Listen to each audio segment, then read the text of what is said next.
I always knew something was off about Mr. Kwan. He lived 2 doors down in apartment 508. Never smiled. Just stared too long when we passed in the hallway. Like he was waiting for me to say something I didn't know I was supposed to say. I moved into the Bakwun building 6 months ago. A rundown, concrete beast squatting in the heart of a forgotten cell alleyway. Rent was cheap, too cheap. But with my student loans, part-time cashier job, and my mother's hospital bills piling up back in Busan, I didn't exactly have options. The neighbors kept to themselves, and I liked it that way. Until mystery. Kwan started leaving gifts outside my door. A tin of barley tea.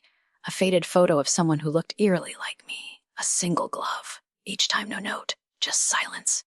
Like the building itself was holding its breath. I think he likes you. Minji had laughed over the phone. My only friend, my one tether to normalcy. We met in high school and clung to each other like wreckage in a storm. She always joked when things got creepy. It was her way of keeping shadows at bay. Then things got weirder. One night, I came home from work and pressed the elevator button. The light flickered. Ding! The doors opened. Mr. Kwan was already inside, standing perfectly still, his hands clasped behind his back. The overhead light buzzed faintly above his head, casting his face in a strange, yellowish hue.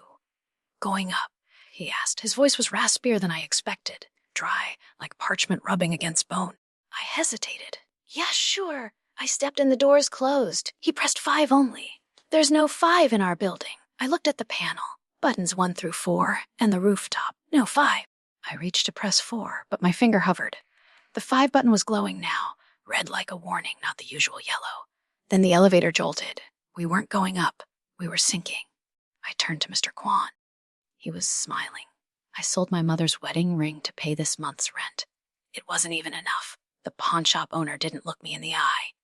Just weighed the ring, shrugged, and handed me 50,000 won like he was doing me a favor. I said, thank you anyway. That's the worst part. I always say thank you, even when I'm bleeding. That ring was the last thing she left me before the cancer took her. I told myself I'd buy it back when things got better. But I knew I wouldn't. Things don't get better. They just get stranger. By the time I returned to the Bakwun building, the sun was already sinking behind the smog-thick skyline. I climbed the cracked stairs to my room, 512, and found something waiting at the door. A teacup, bone-white porcelain, still warm, no note. I looked down the hallway, empty, and that's when I felt it again, that weight pressing on the back of my neck, like someone was watching. Like someone knew what I gave up today, like someone was waiting for something I hadn't agreed to. I moved into the Bakwun building because it was the only place that didn't ask for a deposit. No key money, no references, no questions. Just first month's rent and a lock that barely worked. The walls are thin enough to hear your neighbor breathe, and the tap water comes out brown some mornings, but it's a roof. And when you've got nothing, a roof is everything. I work night shifts at a 24-hour convenience store 2 subway stops away. The manager's a creep, but he pays in cash and lets me eat expired ramen off the shelves. That's most of my meals lately. Ramen and instant coffee. Sometimes I steal fruit cups if I haven't eaten anything fresh in a while. I tell myself I'll pay it back one day. I dropped out of university last year when Mom got sick. I was studying psychology. Maybe trying to understand why everything always felt wrong. Her bills piled up like snow and I was drowning under them. No insurance. No relatives willing to help. Just me. When she died, they wouldn't even let me stay in the hospital room to say goodbye. I was behind on payments. They kicked me out like I was some stranger off the street. And maybe I am. To everyone else, at least.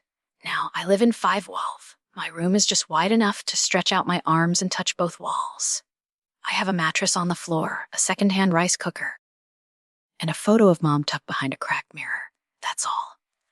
But even in a building full of ghosts, the kind you can see and the kind you can't, it's not the loneliness that scares me. It's that feeling, the one that creeps in at night, that I'm not alone, that something in this building is watching, waiting, especially Mr. Kwan. It started with the sounds. At first, I thought it was just the building settling. Old pipes groaning, the wind slipping through cracked windows. But then I realized it only happened at night. Always at the same time, 3:17 a.m. It was like humming, low and wet, like someone was trying to sing with their mouth full of water. The sound would drift through the vents, down the hallway, under my door. I tried to ignore it, until the night I heard it inside my room. I shot up in bed, my ears straining. Silence, then a breath, not mine. A slow exhale, inches from my face. But no one was there. I started locking my door after that. Not that it helped. One morning, I woke up to find it wide open. And on the floor, just past the threshold, another teacup. Still warm. I began dreaming, too. But not the normal kind. These dreams felt like someone else's memories, like I was borrowing someone's eyes. In one, I stood barefoot on the 5th floor, though our building only had 4. The hallway stretched on forever, every door slightly ajar, and a voice whispered from behind each one. In another dream, I opened the elevator doors and found myself looking into my own apartment, except it was flooded. The water was black. Something floated just beneath the surface, something that looked like me. When I told Minji, she laughed it off. "You've been working too hard," she said. "Your brain's just melting. Rest." But her voice cracked on that last word, like maybe she wasn't so sure. Like maybe she was afraid to say what we were both starting to think: something in this building isn't right. And whatever it is, it knows me. Minji is the only reason I haven't completely unraveled. We met in high school. Both of us loners for different reasons. She was the girl who wore black nail polish and read horror manga during lunch. I was the girl who didn't have money for lunch. She offered me a rice ball once without saying anything. Just dropped it on my desk and walked away. That's how it started. Even now, she texts me every night after her shifts at the hospital. Usually something dumb like, "If a ghost eats ramen, does it go right through them?" Or, "What would you do if your reflection blinked first?" I always reply, even if it's just an emoji. Her messages are like tiny lifelines. The night I told her about the humming and the door and the dreams, she listened. Didn't laugh that time. Didn't joke. Just said, "Don't go in the elevator alone." "Why?" Don't know," she said. I had a bad feeling. Minji doesn't say things like that. She's grounded, rational, a future nurse with calloused hands and a mind for science. So when she says something feels off, I listen. She offered to come over, even though she hates my building. "It smells like rust and mold and weird," she once said. "Like the walls are sweating." I told her not to bother. I didn't want her near whatever this was. Still, the next day, I opened my door and found a bag of groceries waiting outside. Rice, eggs, fruit. No note, but I knew it was her. She remembered what I said about living on expired ramen. She always remembers. She's the only one who does. It happened on a Sunday. I was coming home from my shift. 3 a.m., bone tired, shoes soaked from a broken pipe outside the store. The lobby was dark. The flickering light above the elevator buzzed like it was struggling to stay alive. I hesitated. Minji's words echoed in my head. "Don't go in the elevator alone." But I was too tired to climb 5 flights of stairs. And besides, there is no 5th floor. I pressed the button. The doors groaned open. Empty. I stepped in. The light above me flickered twice. Then steadied. I hit 4. Nothing happened. The panel buzzed, and the button for 5 lit up. Red again. My stomach turned cold. I tried pressing 4 again.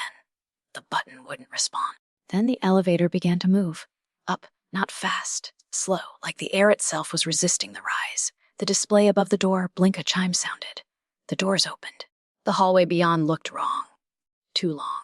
Too narrow. Every light overhead flickered in rhythm, one after another, like blinking eyes. At the far end stood a figure tall. Still. Its face was blurred, like a photo smeared with oil, but I could feel it watching me. And then my phone buzzed in my pocket. I looked down. One new message from Minji. "Hey, received 3D17 AM key. Don't trust him." That's not me. My blood turned to ice. The figure at the end of the hall started walking toward the elevator. The doors began to close. Painfully slow. Too slow. I survived the elevator that night, but something inside me changed. That same night, Mr. Kwon invited me into his apartment. His place felt older than the rest of the building, like it belonged to another century. The walls were lined with faded markings, burned seals, and an ancient book sat open on the table. Its pages fluttering, though the air was still, like something was breathing through it. I sat silently. He handed me a cup of tea with careful fingers. "This isn't your fault," he said. "You didn't call it, but it's been waiting for you." What is it? I asked. He lowered his head. This building is cursed. An ultimate, a binding. A soul once marked doesn't leave untouched. A curse. My voice barely came out. He gave me a look that didn't belong to a man. It's not just a curse, it's a memory, a cycle. And now you're part of it. He gave me the book. Each page was handwritten, not in one language, but dozens layered atop one another like overlapping voices. Again and again, I saw the same symbol: a woman, a man, and between them something dark, a force made of blood, sacrifice, and longing. Every 100 years, Mr. Kwan said quietly, the ultimate awakens, and a soul must complete it. Which soul? I whispered. He didn't answer, just looked at me, soft, heavy. Mine, or yours, maybe both. That night I tried to leave, but his hand caught my wrist. Wait, he said, voice almost pleading. If you leave now, it'll follow, and it won't be me at your door. When his skin touched mine, something lit behind my eyes. A vision, not a dream, a memory. I saw myself in another time, another body. He was there too. We were kneeling, face to face, bound by something ancient. Something that pulled at our souls like gravity. But this time, something was different. This time, we were both chained to each other, to it. That's when I heard the scream. Riemann. Ra, Minji. I ran into the hallway, and there she was, standing motionless, her eyes hollow. When she opened her mouth, no sound came out, just a wet, gurgling hiss. Then she collapsed, convulsing. Something writhed beneath her skin. Mr. Kwan appeared behind me. Don't touch her, he said. That's not your friend anymore. I turned to him, my heart shaking. You knew, I said. You knew this would happen. He looked broken. I tried to stop it. But this ultimate doesn't break. It only waits for love, for pain, for a soul to claim. You used me? No, he whispered. I've been waiting for you. And the worst part, deep down, beneath the terror, I wasn't sure I wanted to leave. The world felt hollow after Minji disappeared. I stood in the hallway, unable to move, frozen in the wake of something I didn't understand. The scent of smoke and cold metal lingered in the air, the kind of scent that didn't belong to anything real, only to things that once were. Minji had screamed. She had looked at me.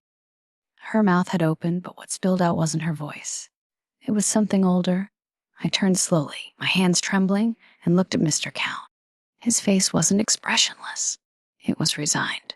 Like he had seen it too many times before. Like this was a story he had told, but never been able to rewrite.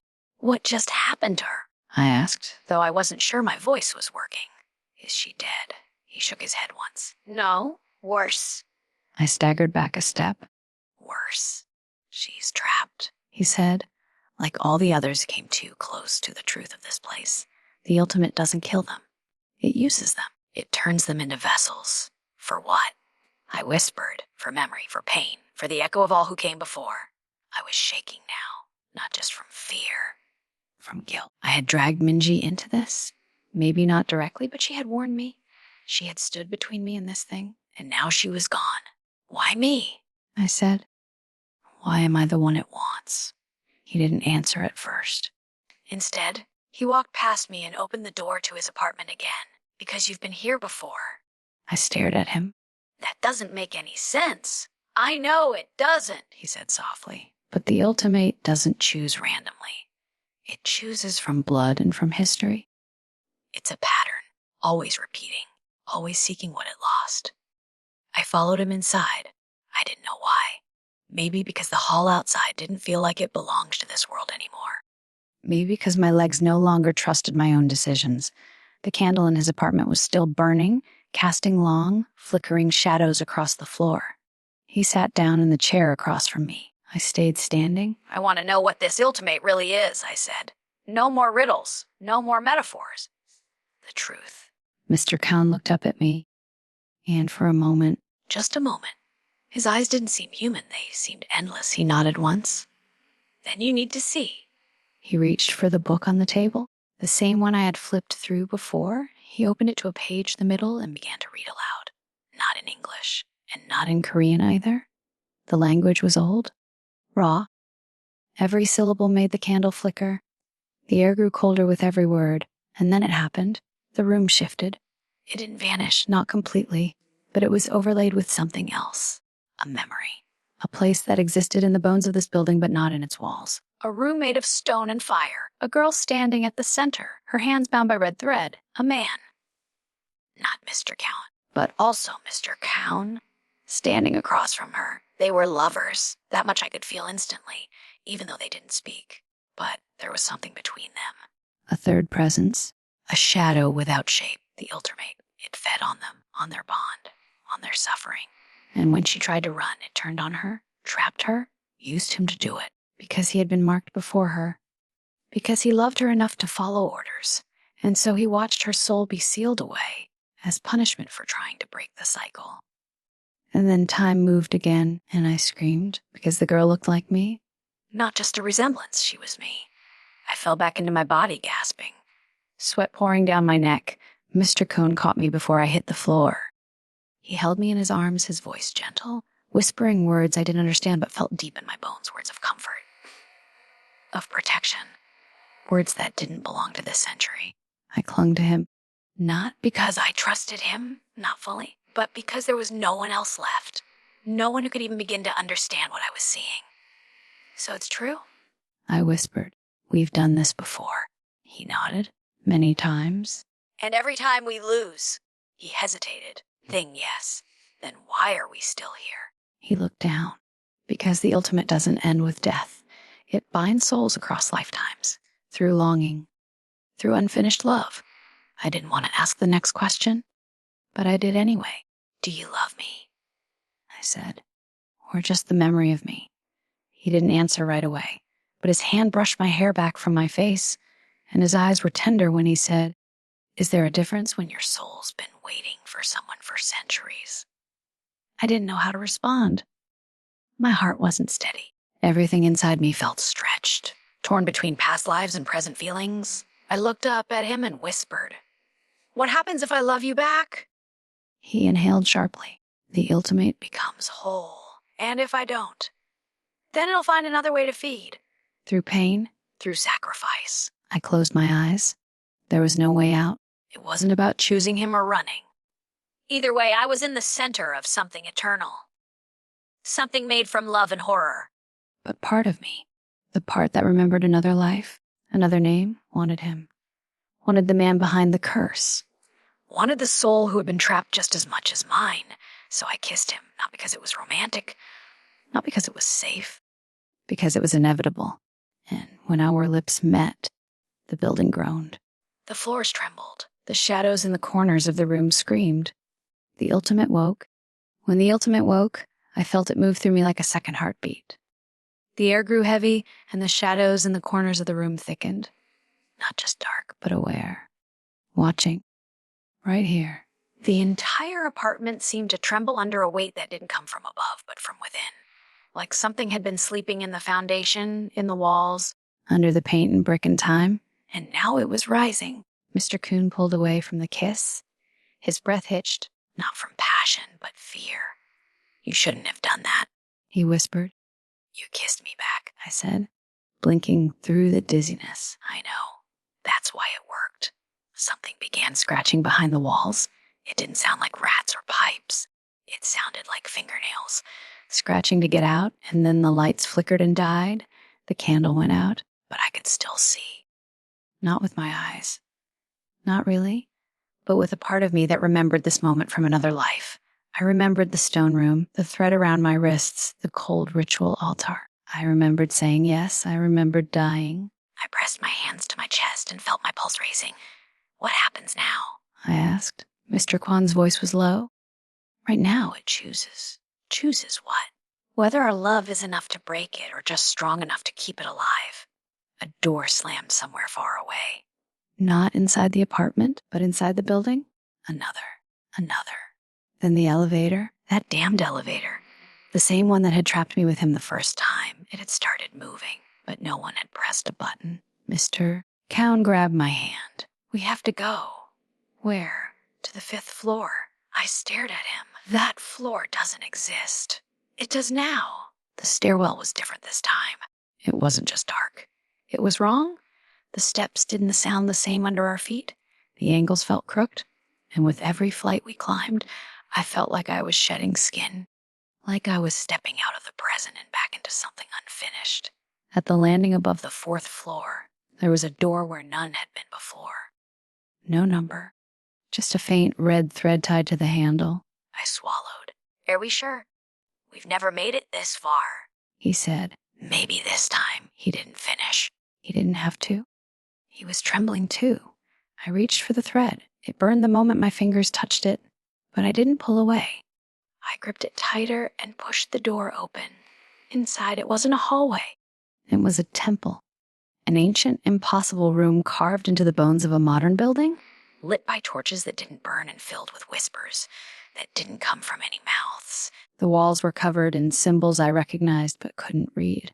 At the far end, a circle of ash, marked with handprints. One was mine, fresh. At the center stood Minji. Her face was still and serene. Her eyes were not hers, and next to her something else. A figure that wore a human shape but no face.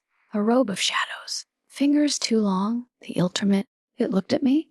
Not physically. It didn't need eyes for that. It saw me. And then it spoke without sound Wiyurite Yorin. I heard it in my chest, in my teeth, in my bones. Mr. Kuhn stepped forward, shielding me. She didn't return to complete the curse, he said. She came to end it. Doshe remember T-Tarms. I remember her, I said quietly. The faceless head tilted slightly. To Hen Cho Hosi, the ash circle began to glow, pulsing like a wound, and suddenly I saw it all. The bargain. In every lifetime, the same deal.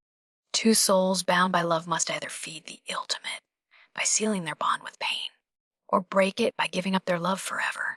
And every time we had chosen love, and every time it had used that love to stay alive. It was never about power, never about blood. It was about us. Our bond was the engine. We were the offering.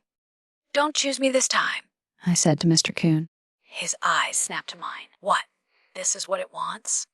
It wants us to love. It needs that to survive. We keep feeding it. We don't have to die, he whispered. No, but we can stop living for me. Please. I took his hand, held it tightly, pressed our foreheads together, and said, I love you. His eyes filled with tears.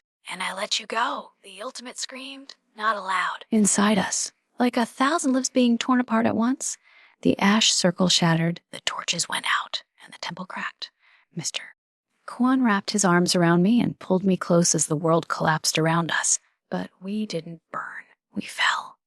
Together, I don't remember hitting the ground. I remember the wind. Not rushing past me, but through me. Like I was falling out of time, not space. Like every lifetime we had ever lived is unraveling beneath us, and we were caught in the quiet space between. And silence and light, not the cold glow of the apartment or the dim flicker of candles, but something softer, warmer. I opened my eyes. We were lying in the garden, but there had never been a garden on this property. Soft grass, pale sky, air filled with the scent of something old and forgotten. Freedom. Mr. Cowan lay beside me. Eyes open, chest rising and falling slowly. He turned his head and looked at me. His face was streaked with dirt and ash and tears. You're alive, I said, almost surprised. You're still here, he answered, reaching for my hand. We lay in the grass, fingers interlaced, listening to a world that had no weight on us for the first time. The ultimate, I asked. He sat up slowly. Gone. Really gone, he nodded. You broke the pattern. No one ever had before. We always chose each other. Right here? Always fed it? But this time, we let each other go. I exhaled shakily. So why are we still alive? He smiled faintly. Maybe because this time we didn't love to survive? We loved to end it. I looked down at our hands. But I still love you, I whispered. His grip tightened slightly. So do I. Tears filled my eyes. Then why does it still feel like goodbye? He pulled me close, pressing his forehead to mine like he had done 1,000 lifetimes ago. Because the curse is broken. And we're free. That means we're not bound anymore. Not to fate pain. Not even each other. But what if I want to stay? His voice broke. Then stay. But choose me now. Not because something old forced you to. Not because we're tangled in something sacred. Just because you want to. I kissed him again. And this time, the world didn't shake. It didn't groan or scream or burn. It just stayed quiet, soft, human. We lay there until the sky turned gold. When we finally stood, the building behind us was gone. not burned down, not destroyed. Just never there, like it had been erased from the world the moment the ultimate died. I held his hand as we walked down a road I didn't recognize. There was no ending waiting for us. No grand finale, just freedom future. We would still carry the memories, the echoes. The pain, and maybe even the fear that something could come back. But we weren't bound to it. Here, not anymore. We were no longer haunted souls in an old building full of whispers and chains. We were just two people walking out of the ashes of a curse and into whatever came next, together, because we chose to be.